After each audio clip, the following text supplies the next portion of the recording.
Cuba just made a game-changing move. It's joining the BRICS alliance. For a country that's spent decades cut off from much of the global economy, this is huge.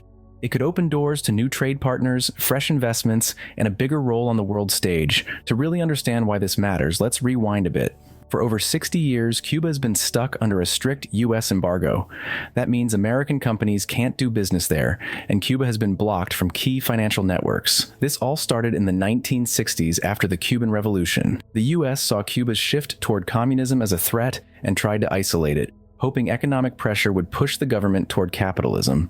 But instead of backing down, Cuba found other ways to survive, mostly by strengthening ties with socialist allies and staying independent. Still, the impact was brutal. Without access to global markets, Cuba struggled to get basic necessities like food, medicine, and fuel. Infrastructure projects stalled, foreign investments dried up, and everyday life became a challenge. The people adapted, making the most of what they had, but the economy remained stuck in survival mode. For decades, Cuba has been locked out of major financial networks, unable to secure loans from powerful institutions like the World Bank and the International Monetary Fund.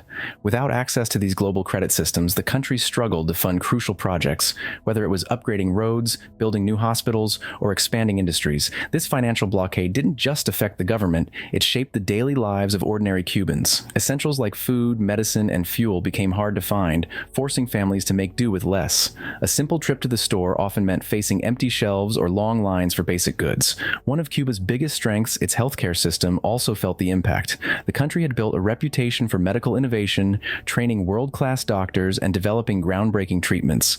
But without access to cutting-edge technology and global medical supplies, Cuba was forced to find creative solutions. Researchers and doctors had to work with limited resources, making their own medicines and finding alternative treatments. Cuba's farms also took a hit. The country once had a thriving agricultural sector, but when it couldn't import modern equipment, seeds, or fertilizers, food production dropped. Instead of giving up, Cuban farmers turned to creative methods like urban farming and sustainable techniques to keep producing crops. These homegrown solutions are now being recognized globally as models for eco-friendly agriculture. Beyond food and medicine, everyday life remained isolated in other ways.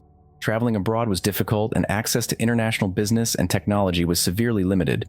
The free flow of ideas, trade, and investments that connected much of the world felt like a distant reality for Cubans. Yet, even in this isolation, Cuba refused to crumble. It became a hub for scientific research, biotechnology, and education, training generations of skilled professionals despite having fewer resources than most of its global counterparts. With limited access to international pharmaceutical companies, Cuba took matters into its own hands, developing its own vaccines and medicines to meet public health needs. For years, Cuba has had to rely on its own creativity and resourcefulness to keep moving forward. From farming to energy and even technology, the country found ways to innovate despite being cut off from much of the global market.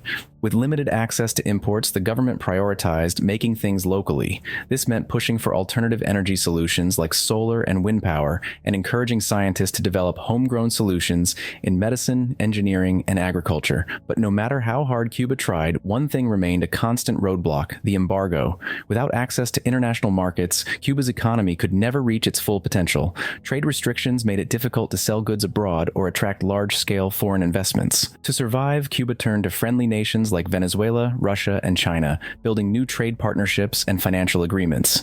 But even those connections had their limits. Then came a game-changing moment: Cuba's invitation to join BRICS. Suddenly, the island wasn't just surviving, it had a real chance to thrive. BRICS, a powerhouse group made up of Brazil, Russia, India, China, and South Africa, has become one of the most influential economic alliances in the world. These countries control nearly half of the global economy, giving them serious weight in international trade and finance. For Cuba, stepping into this circle opens doors that had been slammed shut for decades. One of the biggest advantages: breaking free from the US dollar.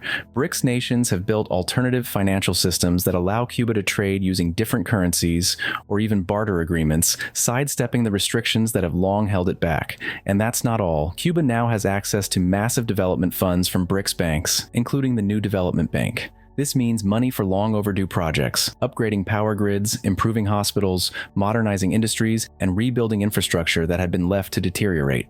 Cuba's entry into this evolving global alliance isn't just another diplomatic handshake, it's a bold step toward reshaping its future.